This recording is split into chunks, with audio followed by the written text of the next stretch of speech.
लाड़काने का जावेद पीर साहब जी रिपोर्ट मुताबिक लाड़काने के सचल कॉलोनी सिटी हॉस्पिटल कोस घर बणिजी वियो।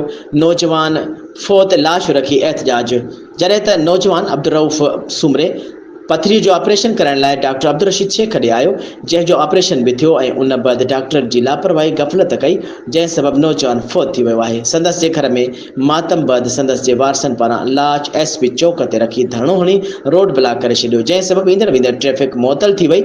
संदसि जे वारसनि जो मुतालबो हुयो त डॉक्टर अब्दुल रशीद शेख खे गिरफ़्तार करे केस दाख़िल कयो वञे ऐं हॉस्पिटल खे सील करे असां सां इंसाफ़ कयो वञे। पुलिस जो चवणु आहे त फोती नौजवान जो पोस्टमार्टम कयो वञे ऐं बाद में रिपोर्ट की रोशनी में केस दाख़िल किया वेंदो। लाड़काने खानगी मेडिकल सेंटर 24 कलाक दौरान नौजवान औरत समेत 2 माण्हू डॉक्टरनि जी गफ़लत दौरान फोत थी चुका आहिनि।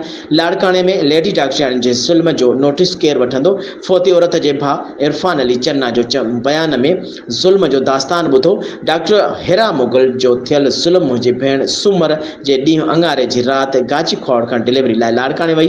डॉक्टर हिरा मुगल वटि मुंहिंजी भेण घर मां ख़ुशि चङी भली घरां निकिती। लाड़काने पहुता दुआ मेडिकल सेंटर में डॉक्टर हिरा मुगल वटि डॉक्टराणी चयो त ऑपरेशन थींदो।